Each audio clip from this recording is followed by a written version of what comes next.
Não e Oburissa Edmundis. Um certo sábado a mulher para lá foi e só regressou domingo à noite, declarou então que encontrara Susana inconsciente, como seu fim se aproximasse, haviam-lhe permitido ficar no dormitório até o desenlace da enferma. Durante essa noite de sábado, produziram-se os fatos misteriosos que vou narrar e que sempre me intrigaram. Estava eu dormindo. De repente fui despertado por um súbito sentimento de terror. Olhei na obscuridade, mas não vi coisa alguma, senti-me presa de um terror anormal e ocultei-me debaixo das cobertas. A porta de meu quarto dava para um corredor estreito, que conduzia ao quarto de minha mãe, e todos que passavam quase tocavam a minha porta. Não pude mais dormir, toda a noite. Pela manhã, encontrei minha mãe e notei que ela parecia doente, pálida e singularmente transtornada. Perguntei-lhe: que é que tens, então? Ela respondeu: nada, não me perguntes nada. Passaram-se 1 ou 2 horas e eu bem via que ali havia qualquer coisa de extraordinário. Decidi-me saber o que era. De seu lado, minha mãe não queria falar. Afinal, perguntei, dar-se-á o caso que isso tenha relação com Susana?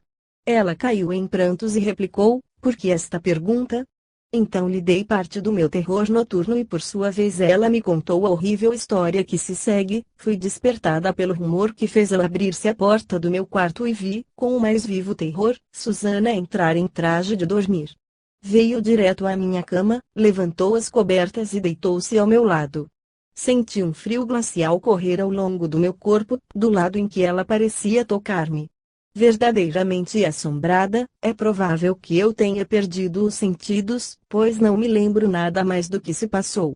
Quando recobrei os sentidos, ela não mais estava ao meu lado. Estou certa, porém, de uma coisa, é de que isso não foi um sonho.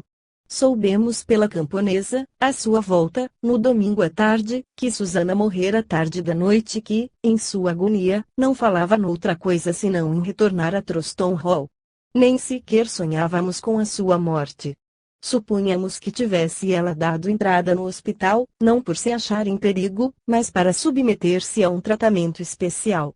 Eis os fatos tão bem expostos como posso fazê-lo. Eu não era supersticioso nem crédulo, mas ainda não pude satisfazer meu espírito no tocante ao como e ao porquê desse estranho incidente. 47 Charles Matthews Blandford Place, Clarence Gate, Regent's Park, Londres. Ive admissão dos fatos Tertiary More Things in Earth, Oratio, Tan Aridreant of in Your Philosophy. Shakespeare, Hamlet, Act. I. S. C. V. Eis aí 180 narrativas de manifestações de moribundos, tendo eu ainda outras tantas inéditas. Será possível, após uma leitura conscienciosa e imparcial dessas observações, considerá-las apenas como invencionices, contos imaginários ou simples alucinações com fortuitas coincidências? Uma negação pura e simples não é que aceitável. Encontramo-nos indubitavelmente em face do extraordinário, do desconhecido, do inexplicado. Uma negação não é, porém, uma solução. Parece-nos mais sábio, mais científico procurar conhecer esses fenômenos do que negá-los sem exame. Explicá-los é mais difícil. Como dizíamos no começo, imperfeitos e enganadores são os nossos sentidos e talvez mesmo não possam revelar-nos jamais a verdadeira realidade, mais no caso em apreço do que em qualquer outro. Essas narrativas foram escolhidas dentre outras, em número muito mais considerável ainda. Os leitores ansiosos de se darem conta da natureza e da diversidade dessas manifestações as terão lido com interesse e compreendido que, se demos publicidade a um número tão grande das mesmas, foi precisamente para demonstrar que não são elas tão raras nem tão excepcionais como se pensa e porque seu valor aumenta exatamente na proporção desse maior número. Notar-se-á que em todos esses relatos são os detalhes tão circunstanciados quanto possível e que não se trata de alucinações subjetivas, incertas, duvidosas e sobretudo anônimas. Tenho um horror indizível por tudo o que é anônimo e jamais pude compreender, nem compreenderei jamais que se deixe de ter a coragem de sua opinião e que, de posse de uma observação interessante e que contribua, por pouco que seja, para o avanço de nossos conhecimentos, não se ouse subscrever o respectivo relato, pelo temor de se comprometer desagradar os amigos influentes, pelo pavor do ridículo, por interesse, por prejuízo supersticioso. Por outra qualquer razão, seja ela qual for. Novamente agradeço a todas as pessoas que me comunicaram suas observações, tendo tido, por outro lado, por mim mesmo, o cuidado de seguir, tão discretamente quanto possível, as suas indicações. Dissemos mais acima que há em média, em 20 pessoas, uma que, por si mesma, experimentou manifestações dessa ordem, ou veio a ter dela ciência por algum dos seus conhecidos. Não se trata, pois, de uma quantidade que possa deixar de ser tomada em consideração. Em geral não se fazem narrativas dessa natureza, sem prévia solicitação, e mesmo assim. A questão agora levantada é a seguinte: qual o valor real dessas narrações? Isso porque, evidentemente, não basta a quantidade, a qualidade é um coeficiente. Deve neste caso a análise ser tanto qualitativa como quantitativa. Que tenham sido elas inventadas em todos os seus detalhes, para mistificar os parentes e amigos, aos quais foram transmitidas, é uma hipótese suscitada muito seriamente, mas que começaremos por eliminar. Em certos casos há várias testemunhas. Noutros, o observador de tal modo ficou impressionado que isso o tornou enfermo.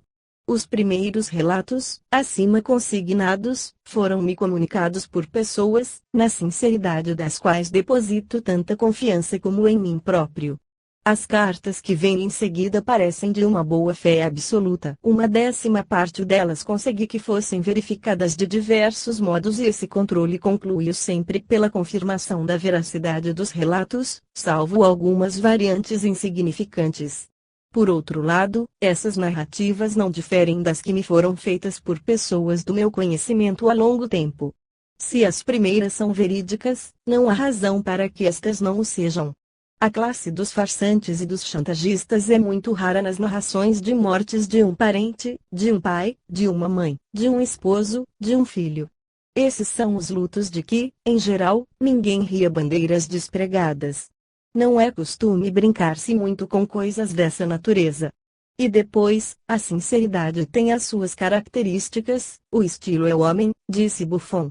Para com esses correspondentes estou no mesmo caso que para com todos os que me enviam constantemente, de todos os pontos do globo, suas diversas observações em astronomia e meteorologia.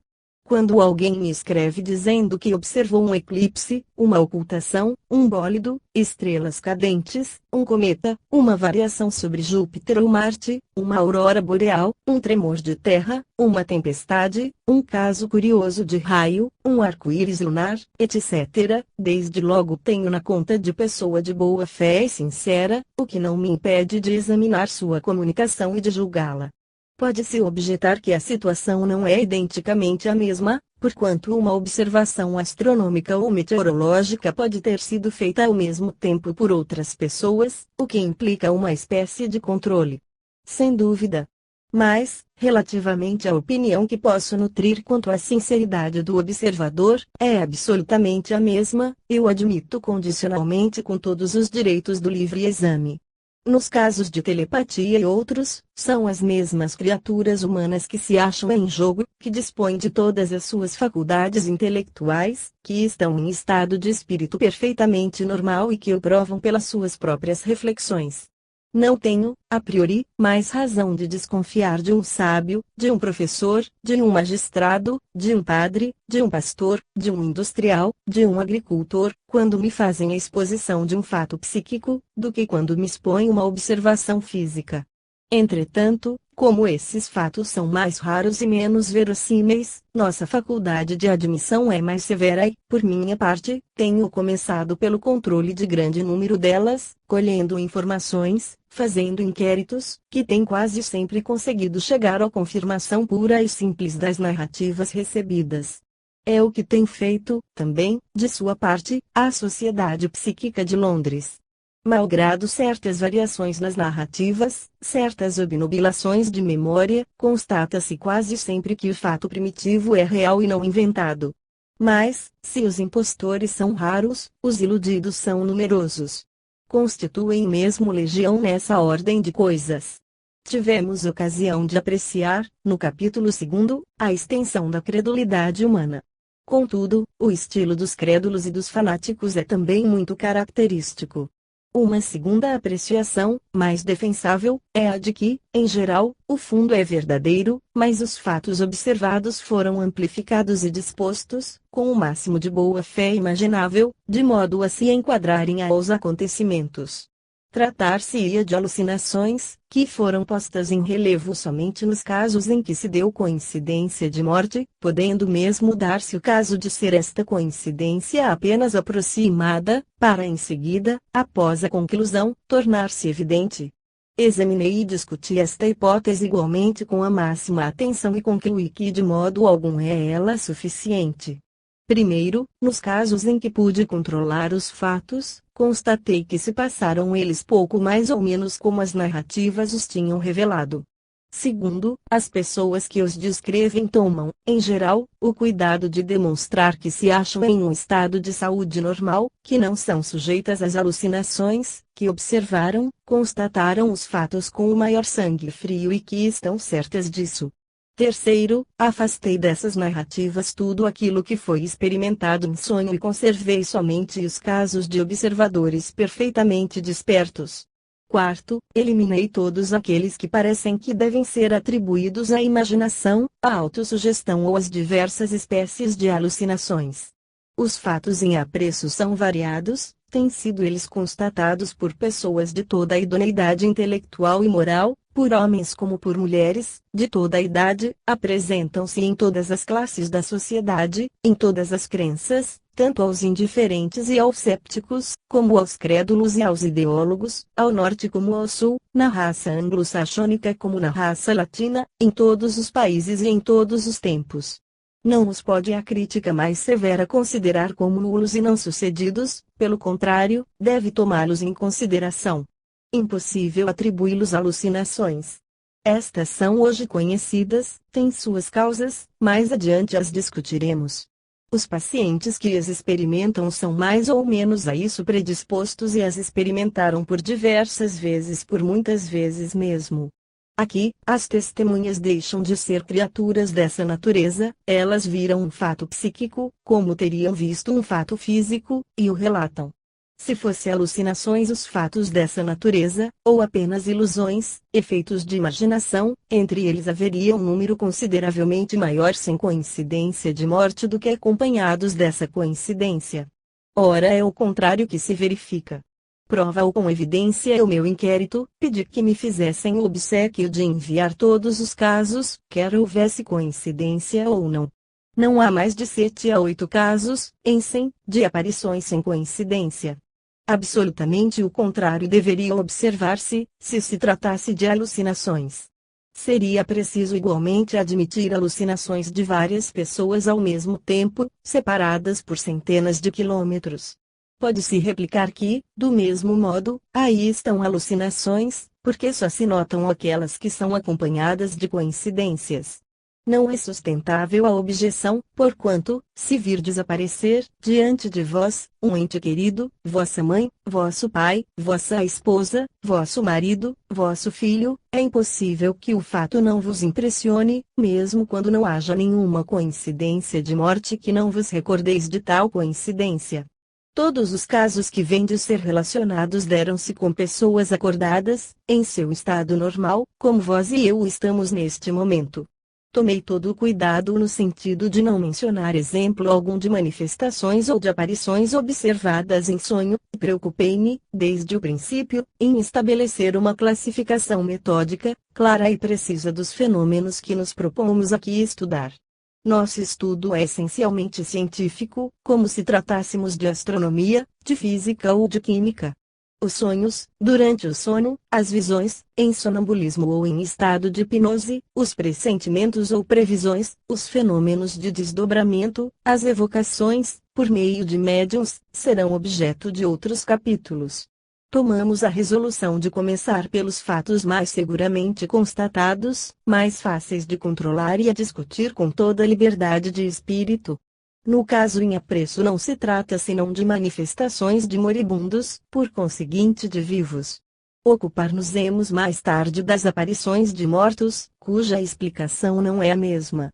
Os últimos exemplos mencionados são extraídos da grande obra Phantasms of the Living, Fantasmas dos Vivos, 48, publicada em Londres, em 1886, pelos Srs. Gurney, Mears e Podmore, obra em 2 enormes volumes, de 573 e 733 páginas, contendo os processos verbais dos rigorosos inquéritos feitos por esses 3 sábios em nome da Society for Psychical Research, de que já falamos.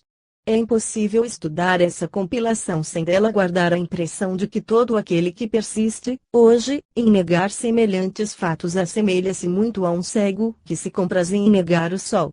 Há, nesse inquérito, as descrições de 600 casos da ordem desses a que nos referimos. E, quanto a mim, recebi-os em número superior a 1100, a respeito dos quais a autenticidade parece igualmente recusável. Sem dúvida, não tem igual valor todas essas narrações, todos esses relatos. Para isso necessário seria controlar-lhes sempre absoluta precisão.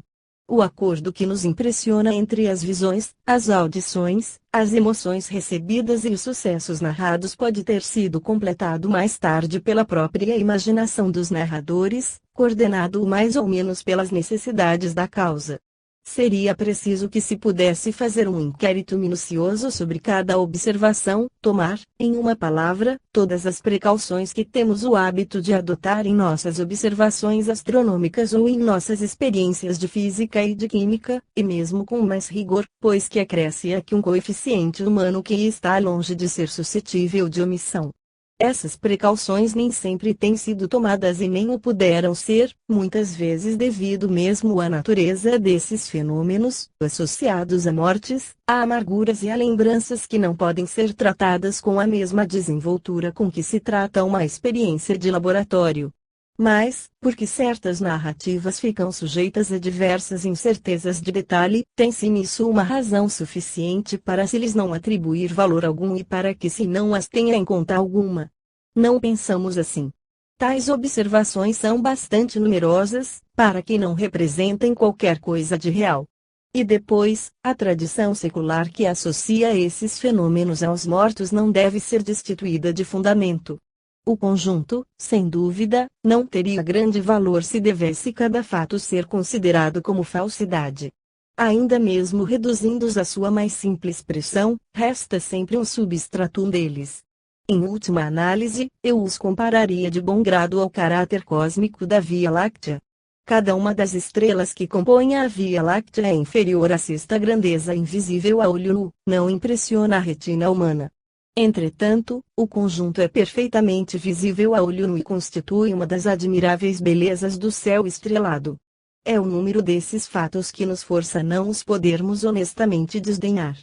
Escrevia o grande filósofo Immanuel Kant, a filosofia, que não receia comprometer-se no exame de toda sorte de questões fúteis, sente-se em geral muito embaraçada quando em seu caminho encontra certos fatos, de que não poderia impunemente duvidar e nos quais não poderia crer sem se tornar ridícula. É o caso dos contos de almas do outro mundo.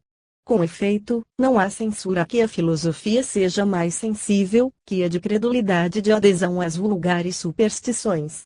Os que se ornam, de barato, com o nome e o relevo de sábios motejam de tudo, quanto, inexplicável, quer para o sábio, quer para o ignorante, a ambos no mesmo nível coloca. É isso que faz com que as histórias de almas do outro mundo sejam sempre escutadas e bem acolhidas na intimidade, mas impiedosamente desmentidas diante do público. Pode-se ficar certo de que jamais uma academia de ciências escolherá, para objeto de um concurso, semelhante matéria, não porque qualquer de seus membros esteja persuadido da futilidade e da mentira de todas essas narrativas, mas precisamente porque a lei da prudência põe sábios limites ao exame dessas questões. As histórias de almas do outro mundo encontrarão sempre crentes secretos e serão sempre objeto, em público, de uma incredulidade de bom tom. Quanto a mim, a ignorância em que estou, a respeito da maneira pela qual o espírito humano entra neste mundo e dele sai, interdita-me de negar a verdade das diversas narrativas em curso. por uma reserva, que pode parecer singular, permito-me pôr em dúvida cada caso em particular, sem deixar de crê-los, entretanto, verdadeiros em seu conjunto. Há três partidos a adotar em face dos fatos expostos, seja crença absoluta em tudo que é dito, relatado, seja desconfiança absoluta que tudo rejeita, seja, em terceiro lugar, a aceitação dos fatos em seu conjunto, sem afirmar a exatidão rigorosa de todos os detalhes. É a esta conclusão que acreditamos de nosso dever apegarmos-nos. Tudo negar seria um absurdo de primeira ordem. A menos que se deixe de dar crédito a todo humano testemunho, não parece possível duvidar-se das precedentes narrativas. Não são muitos os fatos, históricos ou científicos, que sejam afirmados por um número tão grande de testemunhas. Supor que todas essas pessoas houvessem ensandecido, estivessem alucinadas ou fossem enganadas pela sua imaginação é uma hipótese absolutamente insustentável, sobretudo, quando se verificarem coincidências de mortes. E o que, por outro lado, estabelece sua realidade são os detalhes circunstanciais que quase sempre as caracterizam, independente mesmo das aparições completas, correspondendo exatamente a um ferimento, um tiro, um lançaço, uma cabeça partida, um cadáver ao fundo de uma barroca, um corpo estendido na praia, um afogado, um enforcado, um timbre de voz reconhecido, uma cabeleira, um traje especial, uma atitude, uma data de morte. Diferente da data anunciada, etc. Por outro lado, sei também perfeitamente que quase sempre se pode duvidar do testemunho humano, que, a alguns dias de intervalo, os mais claros acontecimentos são contados de modos diferentes, que a história das nações e dos homens é uma grande mentirosa. Mas, enfim, é preciso aceitar a humanidade como é, sem pretender o absoluto, admitir o provável e o relativo. É difícil duvidar de que Louis Chive tenha revogado o Edito de Nantes e de que Napoleão repousa sob a cúpula dos inválidos. Para nós, os fatos de que nos temos ocupado são irrecusáveis, pelo menos em seu conjunto. Todo espírito, isento de prejuízos, não pode recusar-se a admiti-los. A principal objeção, a única mesmo que possa restar sujeita à discussão, é a que os atribui ao acaso, a simples coincidências fortuitas. Ouve-se dizer, muito bem, perfeitamente, vimos ou ouvimos tal ou tal coisa, muito bem, pois não, um parente, um semelhante nosso morreu no mesmo instante, mas isso é um acaso. Limitando-nos a uma coincidência de 12 horas antes ou depois da manifestação, em geral elas são muito mais precisas, assinalaremos que a média da mortalidade anual é de 22 para 1000 pessoas.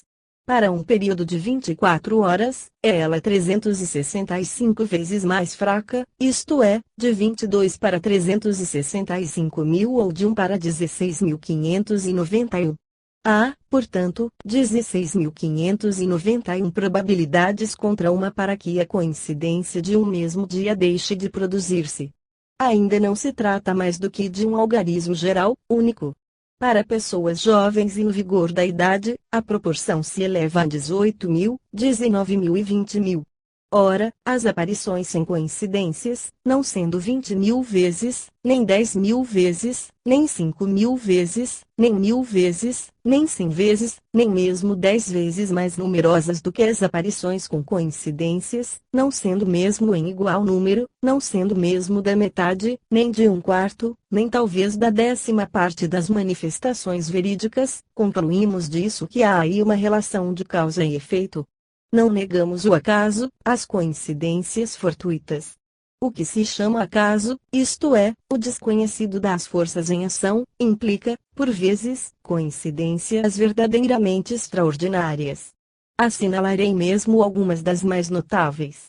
Ao tempo em que escrevia eu a minha grande obra sobre a atmosfera, achava-me ocupado em redigir o capítulo sobre a força do vento e, a respeito, comparava exemplos curiosos, quando sucedeu o seguinte fato: meu gabinete de trabalho, em Paris, é iluminado por 3 janelas, uma a leste, sobre a Avenida do Observatório, a segunda a sudeste, sobre o Observatório, a terceira ao sul, sobre a Rua Cassini.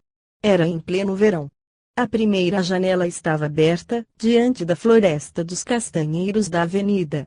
o céu anuvia-se, desencadeia-se o vento e, de súbito, a terceira janela, com certeza mal fechada, é violentamente aberta por uma rajada do sudoeste, que espalha todos os meus papéis e, arrebatando as folhas soltas que eu acabava de escrever, leva-as em turbilhão por cima das árvores.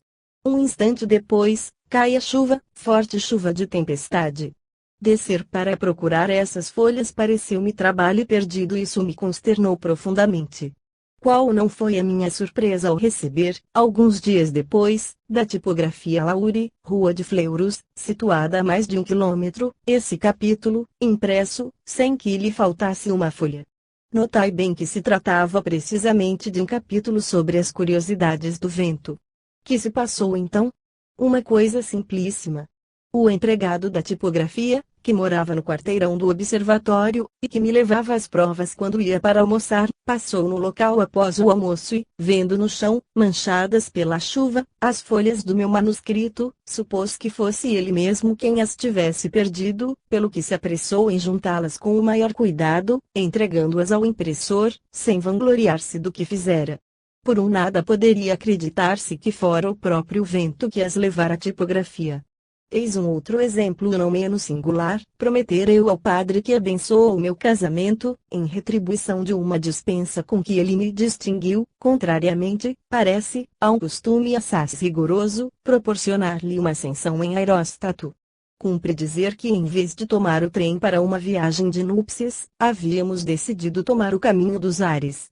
Uns 10 dias após o casamento, partimos, com Jules Godard por aeronauta, depois de avisar o abade, o qual, por lamentável concurso de circunstâncias, deixara Paris, para passar alguns dias em pequena ermida, à margem do Marne, e não recebera meu bilhete que ficou em sua casa, em Paris. Não vendo o abade chegar à usina do gás, à hora da partida, esperava eu que a viagem, sendo em absoluto incógnita, passasse despercebida e que eu pudesse cumprir minha promessa em outra ocasião. Desejava sobretudo não causar-lhe aborrecimento algum. Para sair de Paris em balão, há uma infinidade de direções. Ora, o nosso esquife aéreo dirigiu-se justamente para a região do Marne, precisamente sobre a propriedade do abade que estava então à mesa, em seu jardim e que, vendo o balão chegar lentamente por cima de sua cabeça, supôs viesse eu buscá-lo, chamou-me em retumbantes gritos, pedindo-me para descer e sentiu o mais violento desapontamento ao ver continuarmos o nosso caminho. Fosse um demônio que nos conduzisse melhor não poderia ele atingir o seu alvo. Entretanto, não havia nisso mais do que a coincidência fortuita da direção do vento.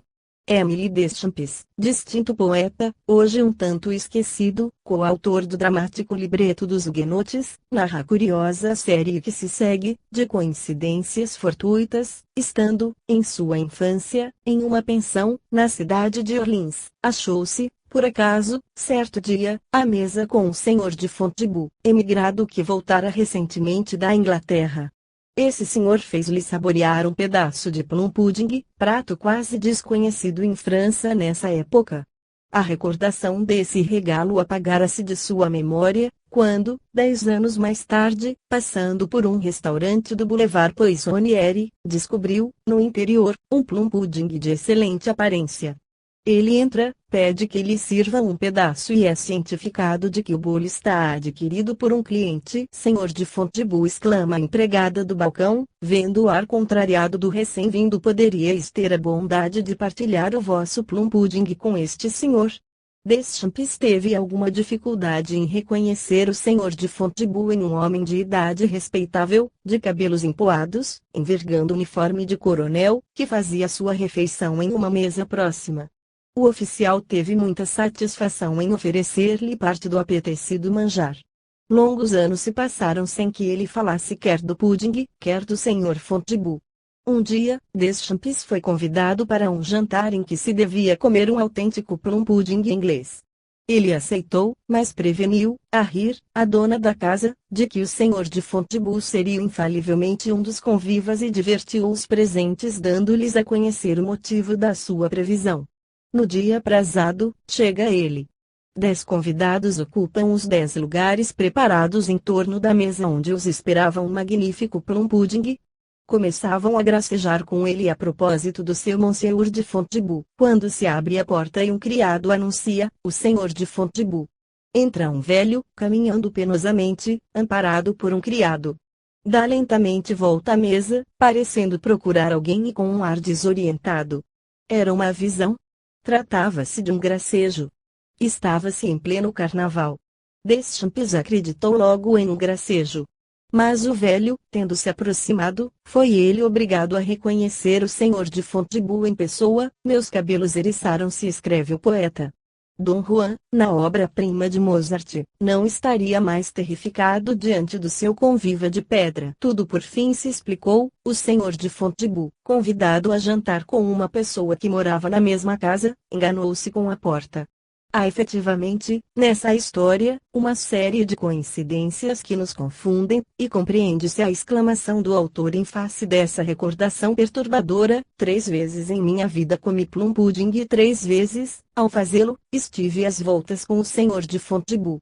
Por que isso? Uma 4ª vez, e sou capaz de tudo ou não sou capaz de nada.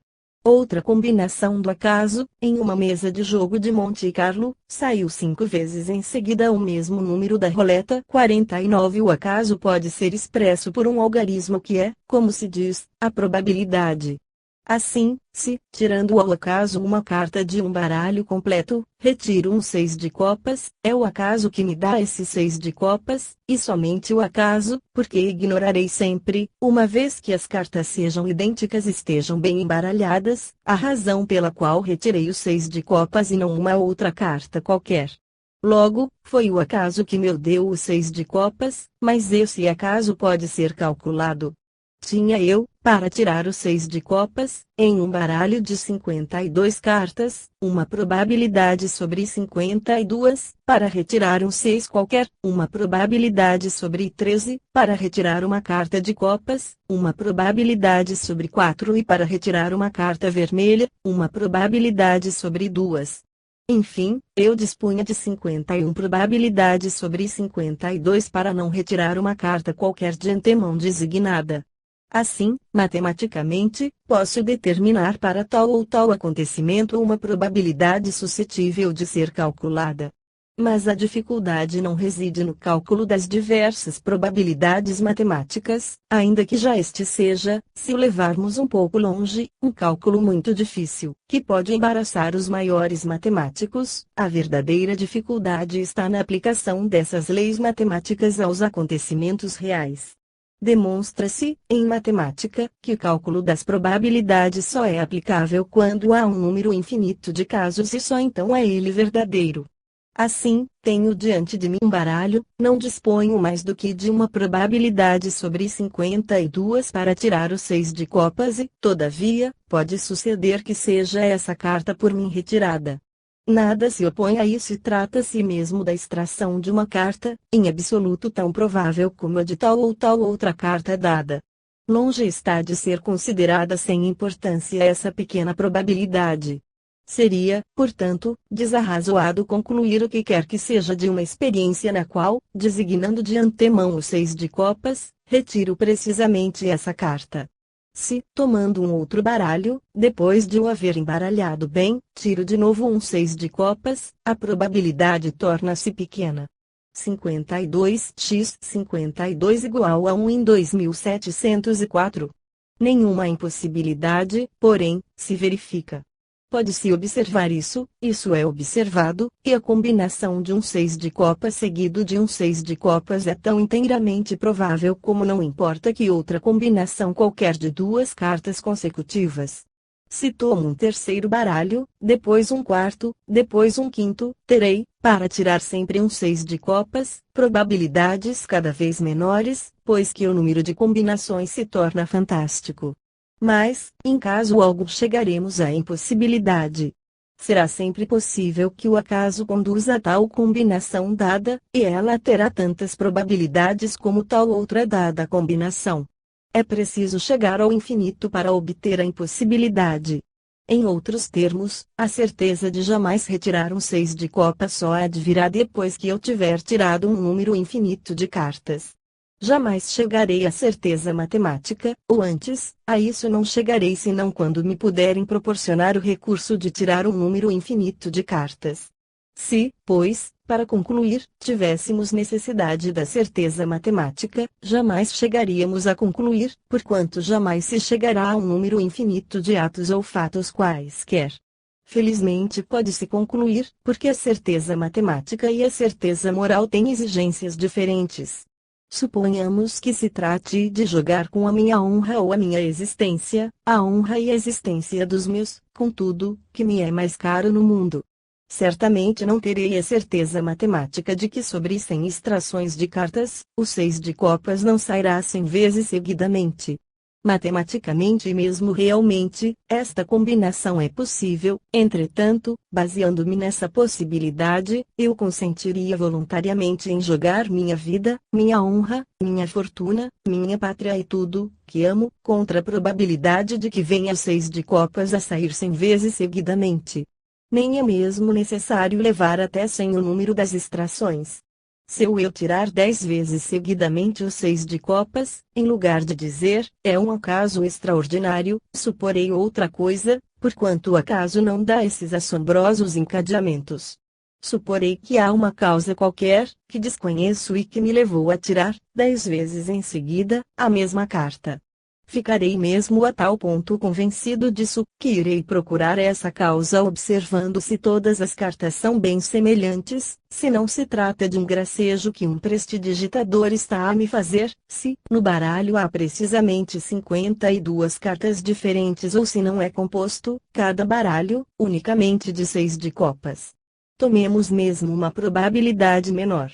Por exemplo, a probabilidade de ter 2 vezes seguidamente uma mesma carta, é ainda uma probabilidade muito pequena, de 1 para 2704. Se as apostas fossem proporcionais, poder-se-ia apostar 1 franco contra 2704 francos que não se tirará 2 vezes a mesma carta. Em realidade, na vida cotidiana, o que dirige a nossa conduta, o que faz as nossas convicções, as nossas decisões, são probabilidades muito menos fortes do que essa probabilidade de 2704. Um homem de 35 anos, bem disposto e que de nenhum perigo particular se acha ameaçado, corre uma vez sobre 100 o risco de morrer antes do fim do ano e uma vez sobre 3.000 de morrer dentro de uma quinzena. Qual é esse, entretanto, que não considera como quase certo viver ainda 2 semanas? Assemelhando as probabilidades de vida à extração de cartas de um baralho, vê-se que a probabilidade de retirar 4 vezes seguidamente uma mesma carta é mais ou menos a de viver ainda 1 hora para um homem de 35 anos, bem disposto e que não está exposto a nenhum perigo excepcional. Matematicamente, ninguém está seguro de viver ainda 1 hora, mas, moralmente, tem-se de sua certeza quase completa. Assim, jamais somos guiados pela certeza matemática. É sempre, mesmo nos casos mais certos, a certeza moral que nos guia. Basta-nos ela. Trata-se agora de saber se estamos com a razão quando nos contentamos com essas fortes probabilidades, ainda que bem distanciados da certeza. Isso parece evidente. Não haveria meio de viver, se sempre nos devêssemos determinar apenas de acordo com certezas. Em parte alguma existe certeza, por toda parte o que constatamos é o mais ou menos e temos razão de assim proceder, pois a experiência a justifica quase sempre as nossas presunções. Acrescenta, a esse respeito, o Sr. Richet, de minha parte, tenho como impossível esta imensa ilusão, prolongando-se sem qualquer parcela de verdade. Não se tem o direito de exigir, para os fenômenos psíquicos, uma probabilidade mais forte do que para as outras ciências e, com probabilidades superiores a 1 milésimo, ter-se-á uma demonstração suficientemente rigorosa. Depara-se-nos uma tal quantidade de fatos impossíveis de explicar de outro modo que não seja pela telepatia, que é imperioso admitir-se uma ação à distância. Pouco importa a teoria. O fato parece-me provado e absolutamente provado.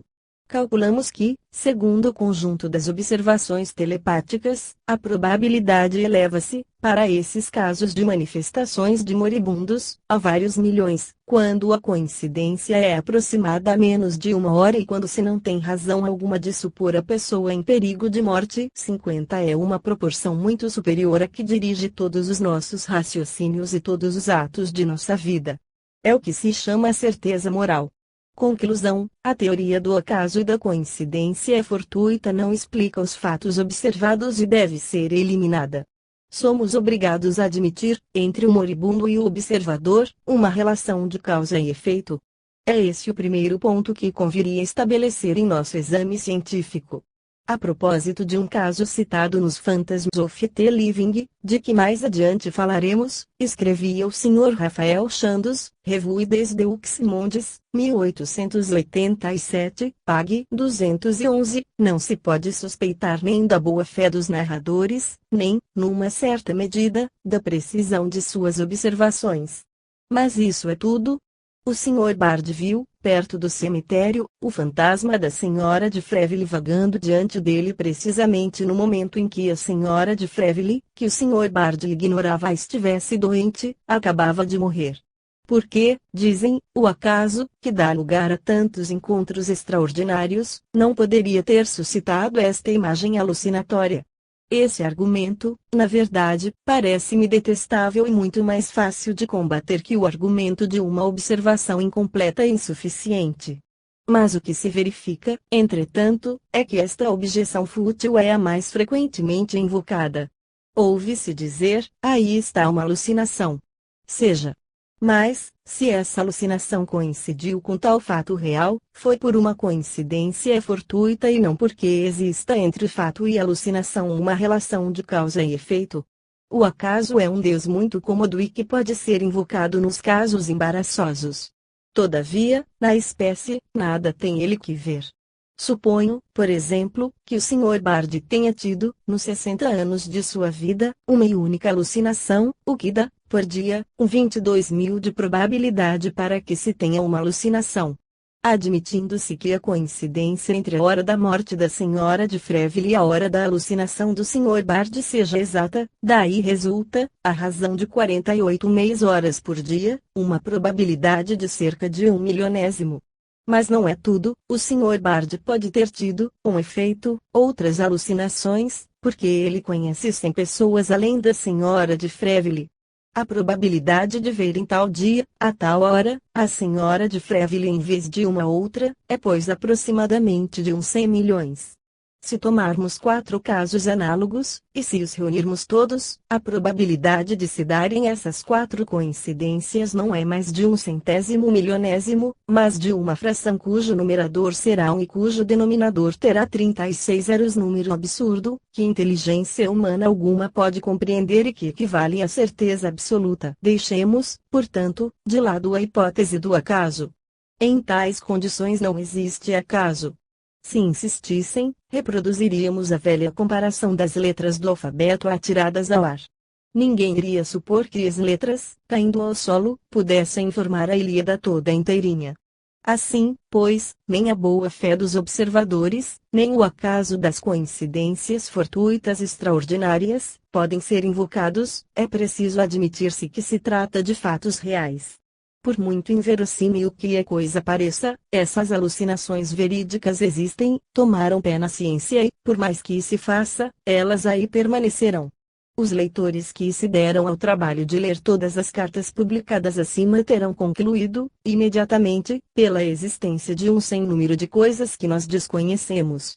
O domínio da telepatia abre diante de nós todo um novo mundo a explorar.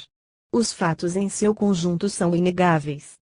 Ao tempo da discussão geral que se estabeleceu, nos principais jornais do mundo inteiro, no mês de julho último, a propósito da minha pretensa renúncia aos estudos psíquicos, constatei repetidas vezes a seguinte objeção apresentada contra os fatos telepáticos: para que tais fatos pudessem ser admitidos cientificamente, seria necessário podermos à vontade reproduzi-los, pois é essa a característica dos fatos científicos.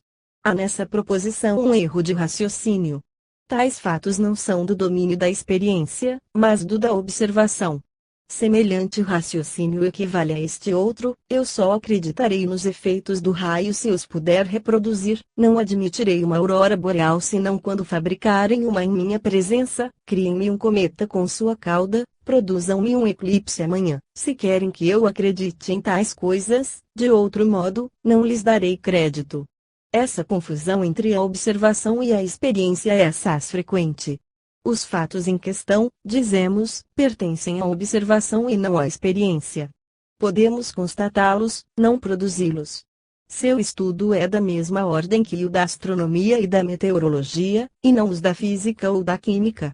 Observa-se um eclipse, um cometa, um aerólito, um relâmpago, uma aurora boreal, experimenta-se uma combinação química, um fenômeno de óptica ou de acústica. Os dois métodos são diferentes, não obstante serem ambos científicos e merecerem o título geral de experimentais, pois que é a experiência humana que julga e não teorias anteriores, ideias, crenças, princípios ou autoridades invocadas e comentadas.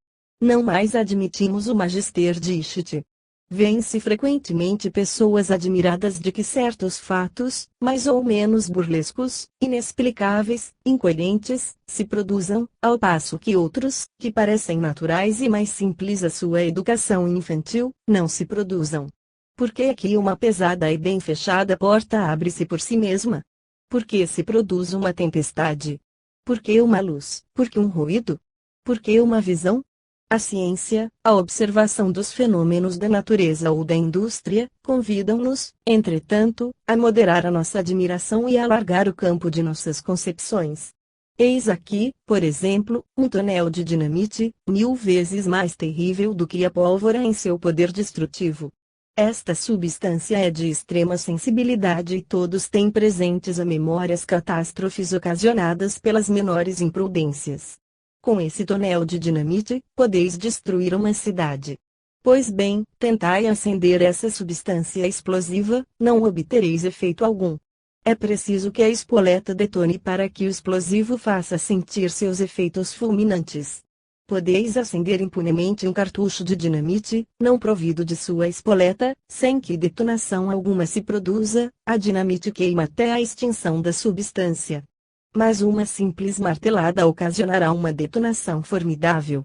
Ao lado disso, ponde um fósforo inflamado sobre um barril de pólvora, acendei uma pequenina mecha, sentai-vos sobre o barril e ver se há o que acontece. Não nos admiremos, pois, da singularidade dos fenômenos psíquicos. Tem-se naturalmente disposição a negar o que parece inverossímil, o que se não conhece, o que se não compreende. Se lêssemos em Heródoto ou em Plínio que uma mulher tinha uma mama na coxa esquerda, com a qual amamentava seu filho, rir-nos-íamos a bom rir. Entretanto, esse fato foi determinado pela Academia de Ciências de Paris, em sessão de 25 de junho de 1827.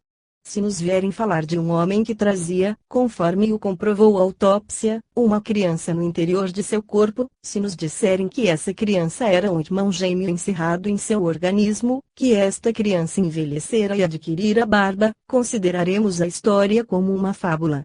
Entretanto, vimos com os nossos olhos, não há muito tempo, um nascido morto de 56 anos.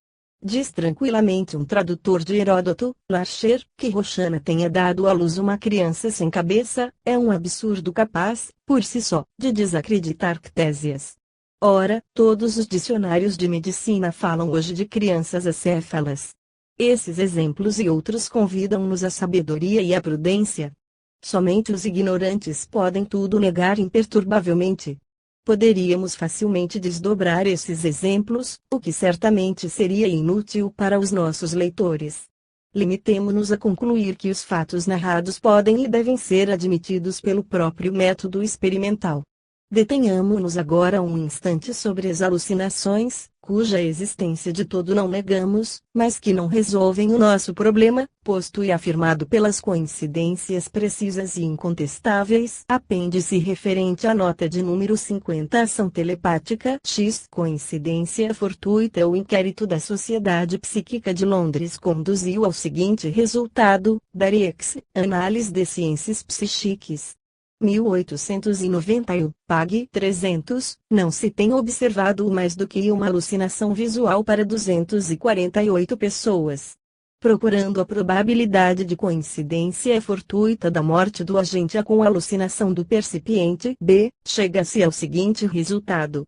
1 sobre 248 vezes 22 sobre 1000 vezes 1 sobre 365 é igual a 1 sobre 4.114.545, que mostra ser a hipótese de uma ação telepática real 4.114.545 vezes mais provável do que a hipótese da coincidência fortuita.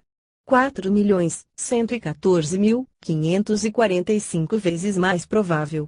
Eis aí um número que começa a revelar-se com certa eloquência. Já se chega, pois, a uma probabilidade fantástica, supondo que em todos os casos a coincidência da alucinação com o acontecimento produziu-se 12 horas antes ou 12 horas depois, isto é, durante um lapso de tempo de 24 horas, mas quanto se tornaria mais fantástica ainda essa probabilidade se fossem tomadas em consideração coincidências mais aproximadas. Como é de regra, e sobretudo se fosse calculado o algarismo de probabilidade de um caso em que a coincidência fosse imediata. Tomemos como exemplo, para mostrar o valor desse argumento, o caso seguinte, consignado nos Phantasms of the Living. Nicholas S. e Frederico S. estavam empregados no mesmo escritório há 8 anos e eram muito amigos. Grande mesmo era a estima que um votava ao outro. Na segunda-feira, 19 de março de 1883, quando Frederico S. chegou ao escritório, queixou-se de ter sofrido uma indigestão. Foi consultar um farmacêutico que diagnosticou o mau estado do fígado e deu-lhe um medicamento. Quinta-feira não deu ele mostras de ir muito melhor.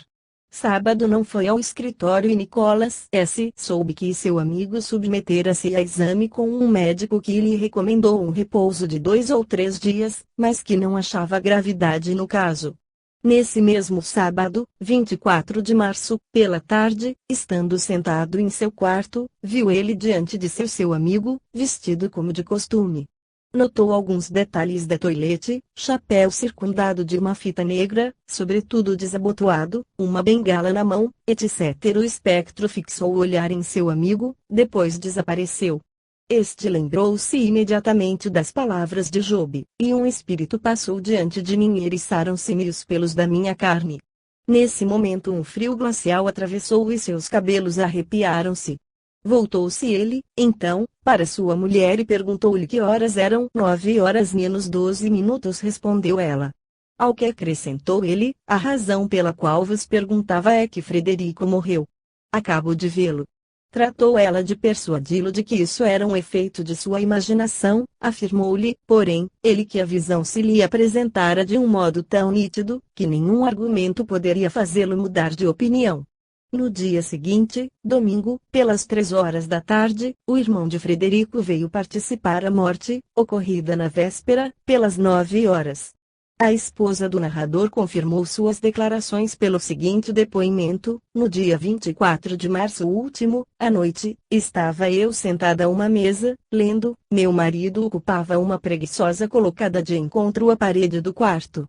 Perguntou-me ele a hora e, à vista da minha resposta, de que eram 9 horas menos 12 minutos, acrescentou, o motivo da minha pergunta é que Frederico morreu. Acabo de vê-lo. Respondi-lhe eu, que contrassenso.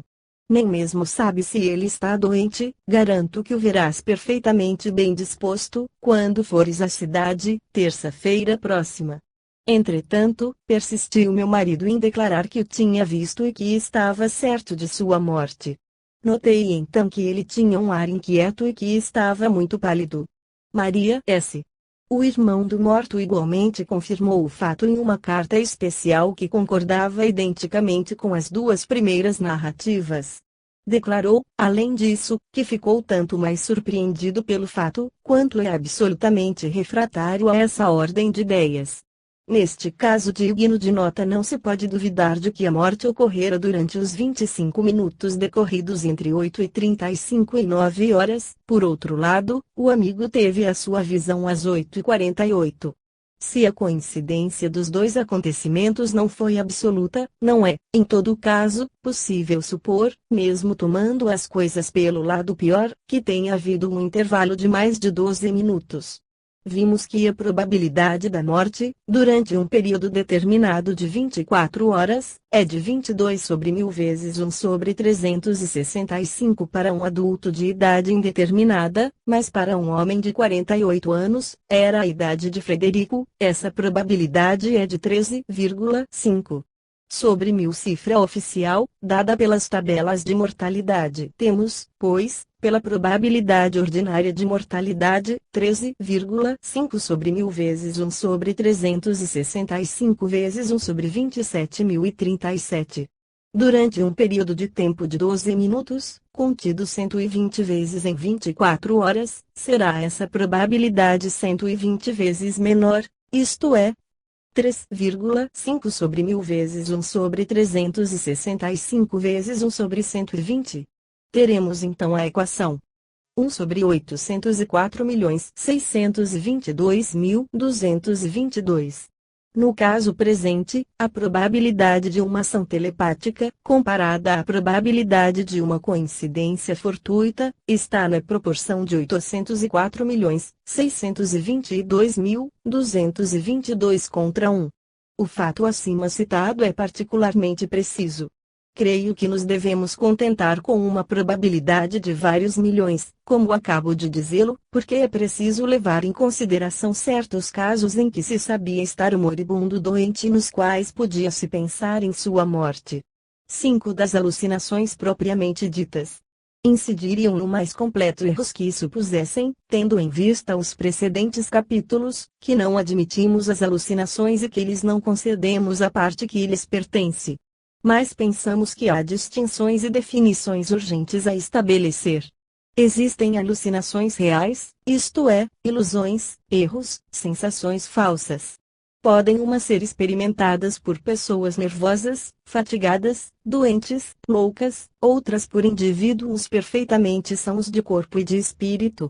Outrora os médicos apenas admitiam as primeiras, o que era um erro grosseiro, produto da ignorância. As alucinações são ilusões do cérebro e do pensamento, importa não lhes dar outra significação e nem supor, por exemplo, como poderia fazê-lo pensar o título frequentemente empregado de alucinações verídicas, que possam existir alucinações verdadeiras. Desde o momento em que a impressão experimentada é considerada como real, como o resultado de uma causa exterior, agindo sobre o cérebro ou sobre o espírito, perde ela o seu caráter alucinatório e entra na categoria dos fatos. Não é mais uma alucinação. Esta distinção é, no caso, de capital importância. A dificuldade para nós está precisamente em distinguir uma parte que constitui ilusão, erro, da que é realidade, no detalhe assaz confuso desses fenômenos. O dicionário da Academia define alucinação como erro, ilusão de uma pessoa cujas percepções deixam de ser conformes com a realidade. É vago e confuso, sendo que essa definição se aplica a outras coisas que não somente às alucinações. Não se pode admitir semelhante definição. Littré diz, percepção de sensações sem objeto algum exterior que as origine. É um pouco mais claro e mais preciso. Em uma memória sobre alucinação visual, escreve o Dr. Max Simon, a alucinação consiste em uma percepção sensível sem objeto exterior que lhe sirva de origem. Esta definição, como a de Littré, é precisamente a que corresponde à ideia geral, e nós adotaremos. O essencial é estar de acordo em um ponto, isto é, que a alucinação é uma sensação essencialmente subjetiva e errônea, uma percepção falsa. Brière de Boismont escreveu sobre as alucinações 51 das mais interessantes obras, tornada clássica, na qual o médico alienista desempenha ainda o mais importante papel, mas onde ele já toma o cuidado, contudo, de constatar que nem todas as alucinações são vizinhas da loucura, fazendo notar que, de um lado, a história do cristianismo está cheia de casos análogos, sobretudo em seus primeiros tempos. E que, por outro lado, mais de uma alucinação corresponde a um estado perfeitamente são do cérebro. Esse livro pode ser considerado como um dos primeiros esforços do pensamento científico independente contra a teoria patológica clássica e para estabelecer que em certos casos a alucinação pode ser considerada como um fenômeno puramente fisiológico. O autor, aliás, como partidário declarado do princípio da dualidade humana, rejeita a opinião que outra coisa não quer ver na loucura mais do que uma nevrose, e na razão, mais do que o produto de um ato fisiológico material. As ideias e as sensações são de ordens diferentes. Não podem os fatos psicológicos ser postos sobre a mesma linha dos fatos sensíveis. O cérebro limita-se a ser a sede das operações intelectuais, e não seu criador. Brierre de Boismont pode ser considerado como o precursor das pesquisas atuais sobre os problemas psíquicos, ainda que a palavra alucinação tenha conservado, depois do aparecimento desse grande tratado, o seu aspecto patológico e médico. Cumpre dar aqui alguns exemplos das diversas espécies de alucinações. A alucinação é um sonho acordado. O sonho